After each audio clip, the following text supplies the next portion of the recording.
dans le prochain épisode de Un si grand soleil. Tandis qu'Aline reçoit un message anonyme, Louis se rebelle. Attention, les paragraphes qui suivent contiennent des spoilers sur l'épisode d'Un si grand soleil diffusé lundi soir sur France 2. Si vous ne voulez rien savoir, ne lisez pas ce qui suit. Lundi 10 avril 2023 dans Un si grand soleil. Aline reçoit un message anonyme. Manu a sa première séance avec un psychologue demain, un moment qu'il appréhende particulièrement. En effet, le policier est mal à l'aise à l'idée de parler de lui et de ses émotions. Tandis qu'il partage ses craintes avec Eve, cette dernière ne l'écoute pas vraiment. Comme il le remarque, Manu cherche à comprendre ce qu'il se passe.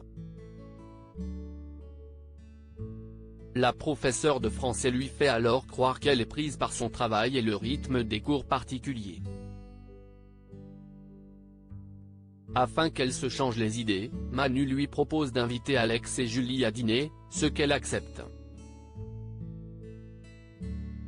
Quand il l'enjoint à inviter également Sabine et Dimitri, Eve refuse car elle préfère rester en petit comité. Plus tard, Eve et Dimitri font le point sur le dossier Duclos. La réputation de l'agence étant en jeu, ils se mettent d'accord pour dire à Thibaut que sa femme a embrassé un tentateur en lui cachant qu'ils ont partagé un moment intime. Dans la foulée, Dimitri appelle Aline et met un terme à leur histoire. Blessée, elle lui raccroche au nez. Eve se rend quant à elle chez Thibaut pour l'informer que sa femme a craqué en embrassant un tentateur. Tandis qu'il cherche à savoir s'ils sont allés plus loin, Eve répond que non. Leur mission désormais terminée, Eve précise que les photos seront envoyées avec le dossier.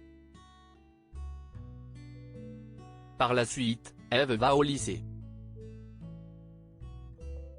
Pendant qu'elle corrige des copies, Sabine lui confie que Dimitri l'emmène à Collioure pour le week-end.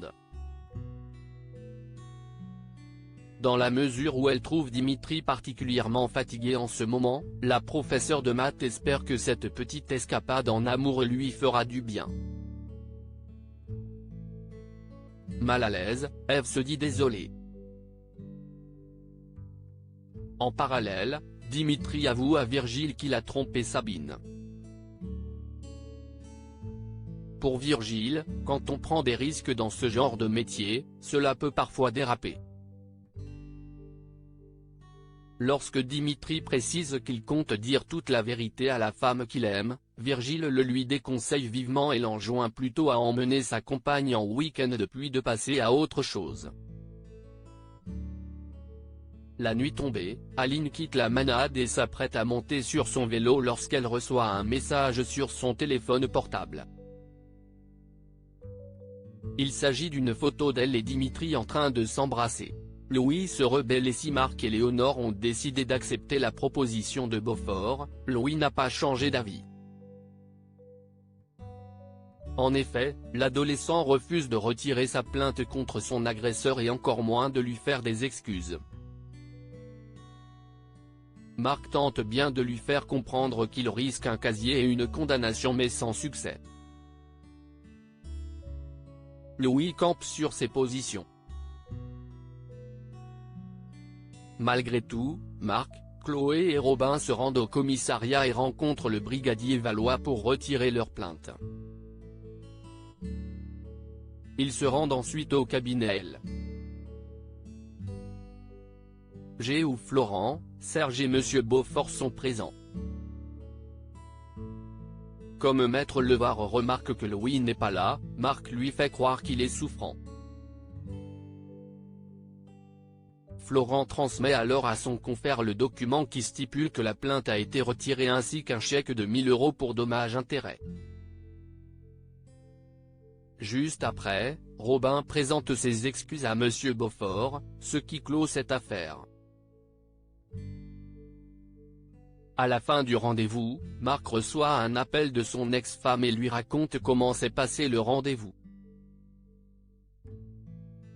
Bien qu'ils n'avaient pas vraiment le choix, le journaliste estime qu'ils ont fait une erreur en acceptant ce marché. En effet, Louis leur en veut terriblement et Marc espère qu'ils n'ont pas tout foutu en l'air dans leur rapport de confiance avec lui. De son côté, Florent rentre chez lui et tombe sur Louis en train de travailler avec Kira. Surpris, l'avocat indique qu'ils l'ont attendu pour le rendez-vous avec Beaufort et que cela a failli mal se passer à cause de son absence. Le jeune homme rétorque alors qu'il n'avait pas du tout envie de s'excuser et qu'ils n'en ont pas tenu compte. Là, Florent le prie de rentrer chez lui. Une fois ce dernier parti, Florent reproche à Kira de ne pas lui avoir dit que Louis était avec elle. Tandis qu'elle indique qu'elle ne l'a pas fait car elle ne voulait pas se mêler de cette histoire, Florent lui fait comprendre que c'est finalement ce qu'elle fait avant d'ajouter qu'elle doit apprendre à faire la part des choses. Même si elle aime Louis, elle ne peut pas le défendre à tout prix. D'ailleurs, il lui fait remarquer que cela a failli lui coûter cher la dernière fois qu'elle a fait ça. À quelques pas de là, Marc développe des photos lorsque Louis arrive à la maison. Après lui avoir présenté ses excuses, Marc raconte qu'il a repensé à son hypothèse. Désormais certain que les deux hommes avaient des choses à cacher pour ne pas vouloir être filmés, Marc demande à son fils de lui dire en détail ce qu'il s'est passé le soir de l'agression pour être certain de ne pas être passé à côté de quelque chose.